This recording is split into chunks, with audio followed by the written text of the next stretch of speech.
টাকা পাইলে ভালোবাসা চাও, ভালোবাসা পাইলে টাকা চাও, দুটো একসাথে পাওয়া যায় না। রেস্টুরেন্টে আমাকে দেখে এমনভাবে চলে আসতে যেন আমাকে চেনই না।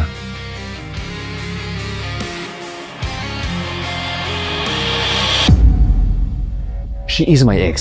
তোমার এক্স প্রেজেন্ট না, ওকে? ও, তার মানে তুই সবকিছু জেনে শুনে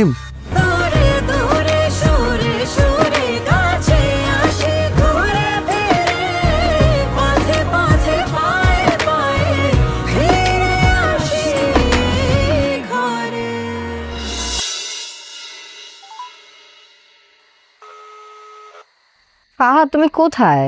রাতে বাসায় আসো না কেন? আমি তো আমার বাসায়। আমার বাসায়?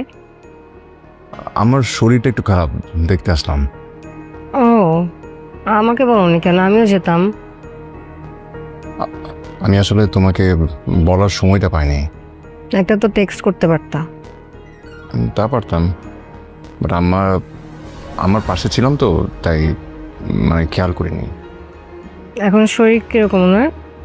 হ্যাঁ, এখন একটু বেটার, ঠিকঠাক। ওকে, ঠিক আছে, তোমার খেয়াল রাখো, কিছু লাগলে আমাকে জানাও। ওকে? হ্যাঁ হ্যাঁ, তা তো জানাবই। রাখি, বাই।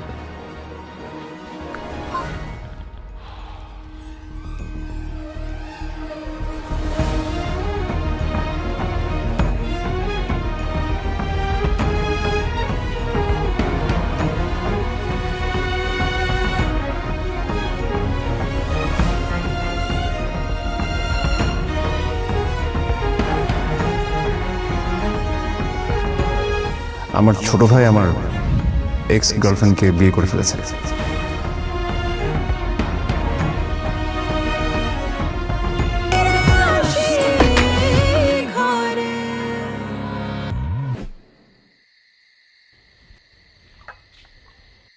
বাবা, আসসালামু আলাইকুম। ওয়ালাইকুম সালাম। আসবো? হ্যাঁ, আসো আসো। চা নিয়ে আসছো? খেয়ে দেখবেন খুব ঠিক ভালো। আছে। অবশ্যই অবশ্যই। কার জন্য চা নিয়ে আসছেন? বাবা বলেছিল তাই। ও, শুধু বাবার জন্য চা আনছেন? আমার চা কই? আমি কি এই বাড়িতে ভাইসা আসছি? আম্মা, আপনার জন্য এখনই চা নিয়ে আসছি আমি। আরে না থাক, আপনার হাতের বিষ আমি খাইতে চাই না। আচ্ছা শুনেন, আপনি কফি বানাইতে পারেন তো? জি। আমার সোনার টুকরা রাজপুত্র ছেলে আসছে, আমার বড় ছেলে। তার জন্য সুন্দর কইরা এক মগ কফি বানায়া তাকে দিয়ে আসেন। মা, কথাটা পছন্দ হইল না? অর্ডার করে ফেলাইলাম, যান। যাও। ওমা, দাঁড়ায় আছে কেন? এ কি? ওরে বাবা, আমার সাথে জিদ দেখায়, মানে আমার অর্ডার সাথে সাথে পালন করবেন না? আরে বাবা, একটু মিষ্টি করে কথা তো বলতে পারো। না, পারি না। দেখি আপনার জন্য কি বানাইছে, কি মধুর চা, দেখি। ইয়া। এটা চা না আর কিছু। আচ্ছা ঠিক আছে, মাঝে মাঝে বিষও খাইয়া হজম করতে হয়, খাই ফেলাই আমি। আঙ্গুর ফল খাইতে না পারলে টকি লাগে।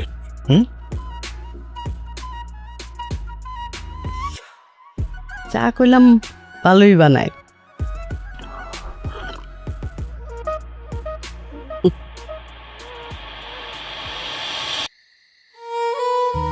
আপনার কফি আম্মা দিতে বলছে। তুমি তাহলে তোমার প্ল্যান মতো কাজটা করেই ফেললা। কিসের প্ল্যান? তুমি বলেছিলে না আমাকে যে আমি যদি কখনো তোমার সঙ্গে চিট করি তাহলে। বাই এনি চান্স তুমি যদি কোনোদিন ফিল করো যে তুমি আমার সাথে চিট করবা, আর আমি ওই শোকে মারা যাওয়া তো অনেক দূরের কথা, আমি তোমার সাথে রিভেঞ্জ নিতাম। আমি দেখতাম যে তুমি কিভাবে সুখে শান্তিতে সংসার করো, আমি এটা শেষ পরিণতিটা দেখতাম, এবং তোমার লাইফটাকে আমি একদম তেজপাতা বানায় তারপর ছাড়তাম। এত সহজে আমি সবকিছু মেনে নিতাম না। আপনি তাহলে স্বীকার করলেন আপনি আমার সাথে চিট করছেন? না, আমি স্বীকার করছি না। কারণ এরিন, আমি তোমার সঙ্গে কোনো চিট করে নিও, কিন্তু তুমি ঠিকই ডিভাইসটা নিয়ে নিয়েছো। এটা ঠিক করো নাই তুমি। হাত ছাড়েন। যদি না ছাড়ি? আমি বলছি আমার হাত ছাড়েন। যদি না ছাড়ি? না চললে চিৎকার করে সবাইকে জানাবো যে আপনি জোর করে আমার হাত ধরছেন।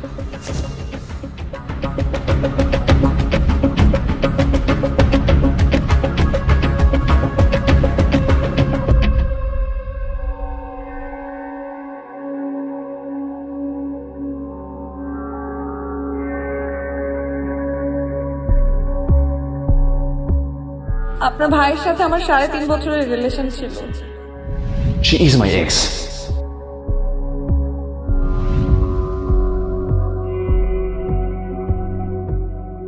সামির, আমি পুরো বাড়ি তোমাকে খুঁজতেছি, তুমি এখানে দাঁড়িয়ে আছো কেন? কি হয়েছে সামির, বলো। মন খারাপ? সামির, তুমি শুধু তোমার ভাইয়ের হাত ধরাটাই দেখলা, এরপর কি হয়েছে, কি বলেছি, কি করেছি, কিচ্ছু দেখলা না, ওখান থেকে চলে আসলা। সামির, ভালোবাসার প্রথম কন্ডিশন হচ্ছে বিশ্বাস। আমাকে তোমার বিশ্বাস করতে হবে সামির। পৃথিবীর আর যে কেউ যা ইচ্ছা ভাবুক না কেন, কিন্তু তোমার তো আমাকে বিশ্বাস করতে হবে, তাই না?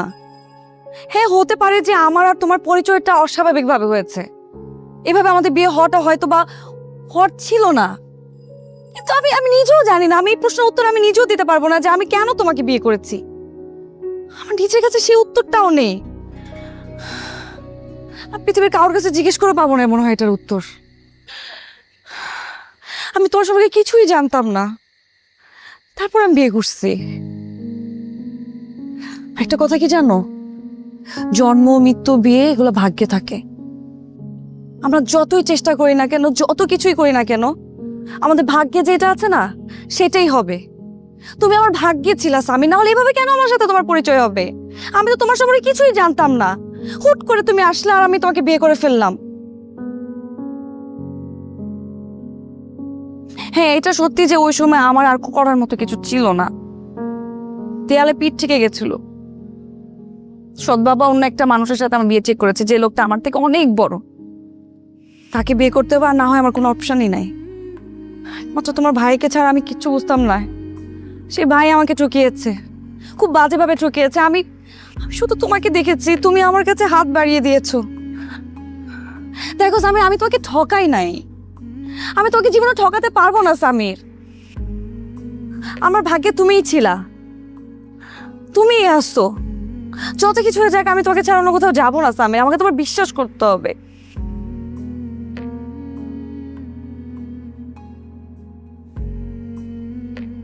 মেয়েরিং তোমাকে বলছে, শুধু যদি বিশ্বাস করে থাকি, শুধু তোমাকে। এই হাতটা যখন ধরেছি, ছাড়ার জন্য ধরিনি, সারা জীবন ধরে রাখার জন্য ধরেছি। ছেড়ে যাবো না তোমাকে, শুধু আমাকে একটু বিশ্বাস করো, আমার পাশে থেকো।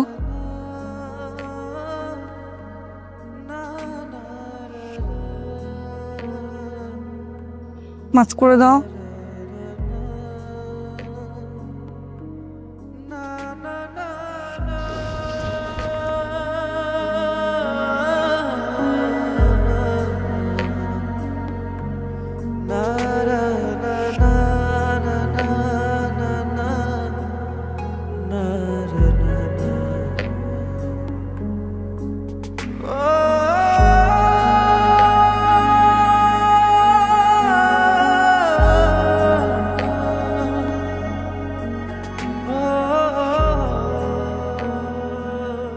মা। কি আব্বা? আচ্ছা, স্বামীর যে বিয়ে করে নিয়ে আসলো, তার বউ সম্পর্কে খবর নিছো? মানে অতীত কি, বাপ কি করে, ফ্যামিলি ব্যাকগ্রাউন্ড কি, স্ট্যাটাস কি? আরে কিভাবে খবর নিব? কোত্থেকে হুট করে রাস্তা থেকে ধরে নিয়ে আসছে, বলে যে আমার বিবাহিত স্ত্রী। হ্যাঁ, আমরা কিভাবে জানবো? আজ পর্যন্ত তার বাপ মা কেউ তো আসেই নেই খোঁজ খবর করতে। তো খোঁজ খবর তো করা উচিত না? হ্যাঁ, মেয়েটা ভালো না খারাপ এটা তো জানা দরকার। মেয়েটা ভালো কি মন্দ কেমনে জানবো? তুই বাবা একটু জিজ্ঞেস করিস। আমি কিছু জিজ্ঞেস করলে তো স্যাত করে ওঠে। ভালো মন্দ কিভাবে বুঝবো? ভাইয়া ভাবি কিন্তু অনেক ভালো। তাই বেয়াদব, তুই তুই দাঁড়ায় দাঁড়ায় কথা শুনতেছিস না? আরে তোরা কি বলছে ভালো? না মানে আমার সাথে তো ভালো ব্যবহার করে দেখে বললাম। হ্যাঁ, ব্যাগ ধরছে ব্যাগ। মানে চেহারার মধ্যে লিখে আছে সে ভালো, তো তাইলে বললি কেন ভালো? শোন, তোদের সমস্যা কি জানোস? কেউ যদি একটু ভালো ব্যবহার করে অমনিতে বলে ফেলে সে ভালো। চোরকে যেমন দেখলে বোঝা যায় না সে চোর, ঠিক তেমনি কোনো মানুষ ভালো ব্যবহার করলেই তার ফ্যামিলি বা তার অতীত সম্পর্কে জানা যায় না, বুঝছিস? আসছে ভালো বলতে, যা। আরে অন্য কোনো উদ্দেশ্য নিয়ে আসছে, বুঝছ না? এই জন্য সবার সাথে এত ভালো ব্যবহার, একেবারে মিষ্টির মতো ব্যবহার, গুল্লা গুল্লা পরে। না বাবা তুই স্বামীরে কঠোরভাবে জিজ্ঞেস করবি, বুঝছস? ঠিক আছে? আমি জিজ্ঞেস করলে তো উল্টা পাল্টা কথা হয়। হ্যাঁ,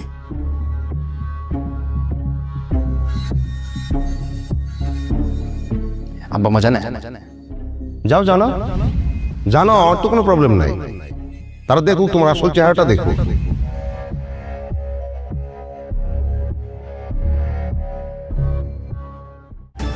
নতুন রিন, যার প্রোসিএস টেকনোলজি গভীর থেকে পরিষ্কার করে আর ধরে রাখে কাপড়ের নতুনের মতো উজ্জ্বলতা। নতুন রিন অ্যাডভান্সড পাউডার, নতুনের মতো উজ্জ্বল।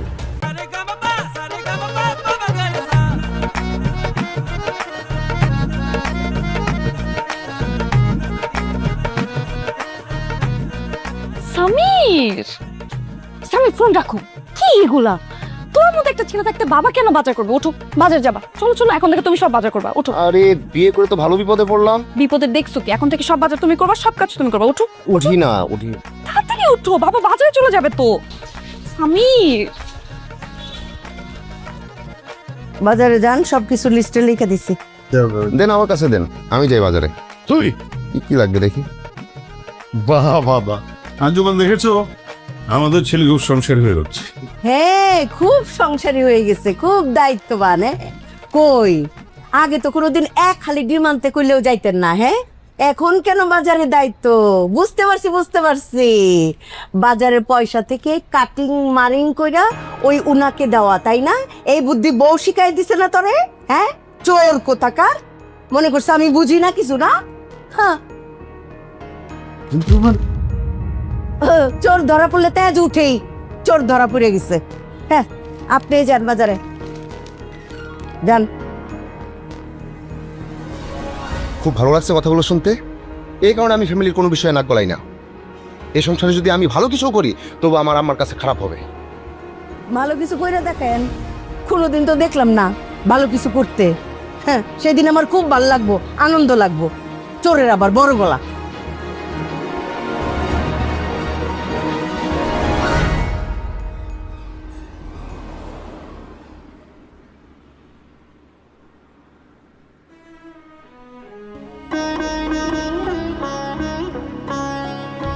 সরি।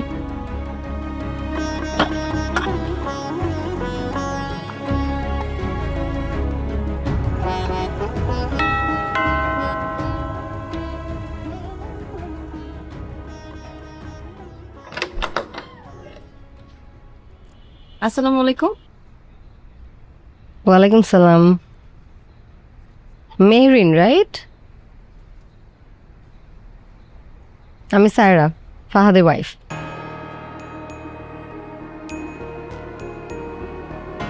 তুমি ফাহাদের এক্স, তাই না?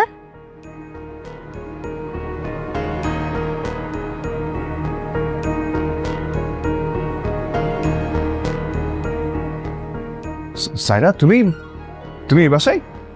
কেন, আমার কি আসা নিষেধ? না না, নিষেধ হবে কেন? আমি জানলে তো আমি গিয়ে তোমাকে নিয়ে আসতাম। তুমি নিয়ে আসতে তো তুমি নিয়ে আসতে, আমাকে একা একা আসতে হতো? আর এসো এসো।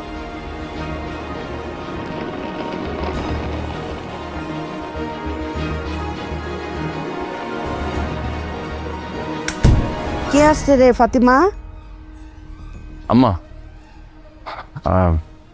সাইরা তোমাদের বৌমা। আসসালামু আলাইকুম। ওয়ালাইকুম আসসালাম। মা তুমি তোমারে দেখার জন্য আমার আমি বুঝাইতে পারতেছি না। মাশাল্লাহ, রাজকুমারী আমার ঘরে আসছে।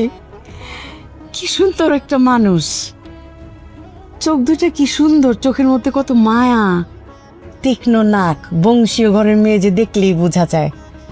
হাসিটা কত নিষ্পাপ।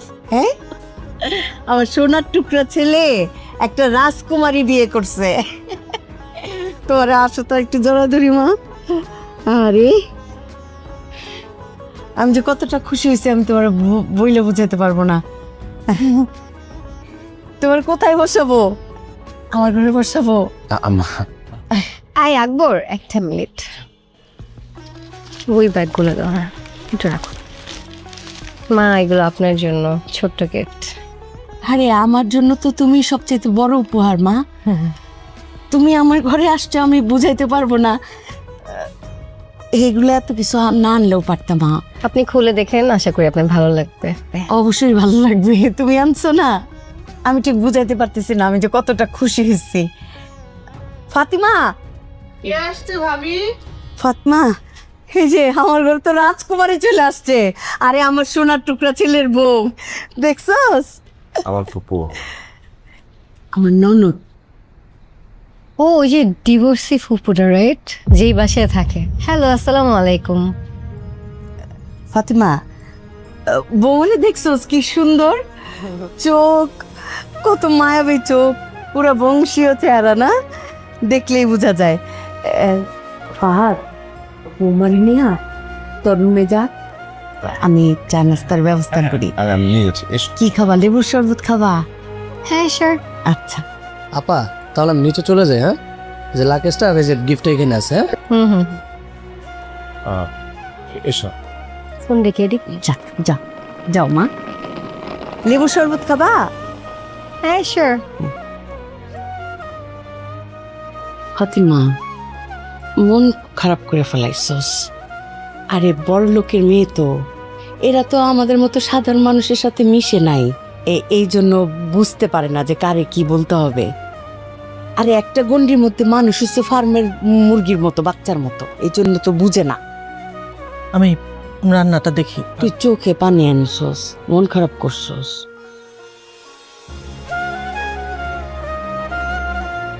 কষ্ট পাইছে।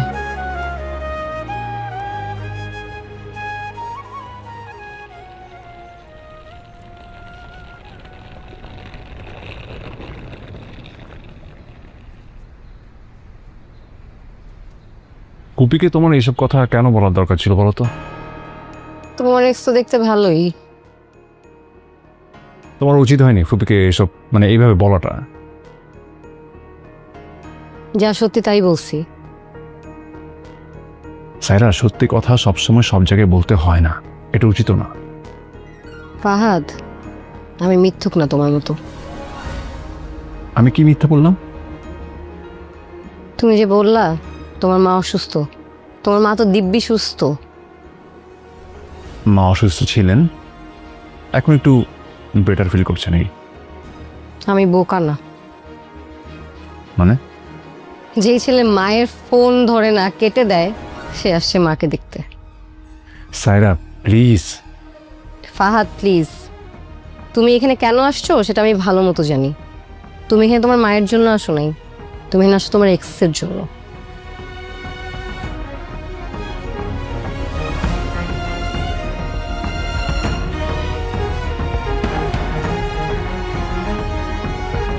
তুমি এখানে কেন আসছো সেটা আমি ভালো মতো জানি। তুমি এখানে তোমার মায়ের জন্য আসো নাই, তুমি এখানে আসছো তোমার এক্সের জন্য।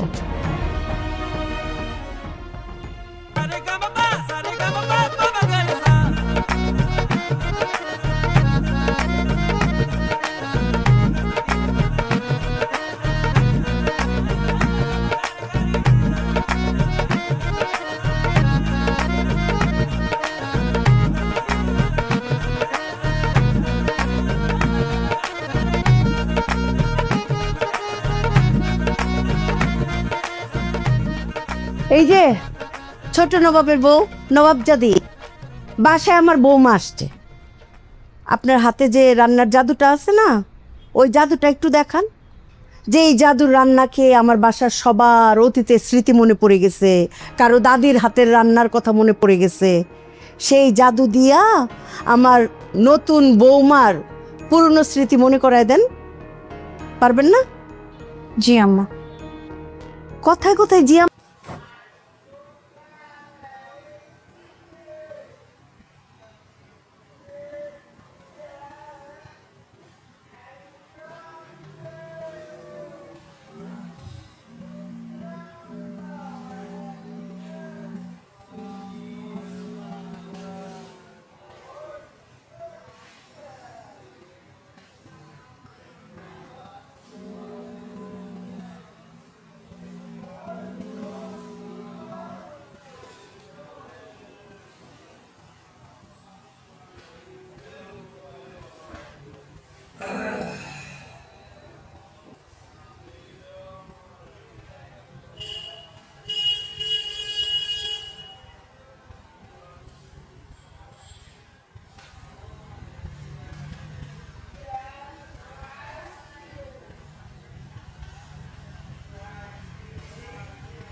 Plus, land plus,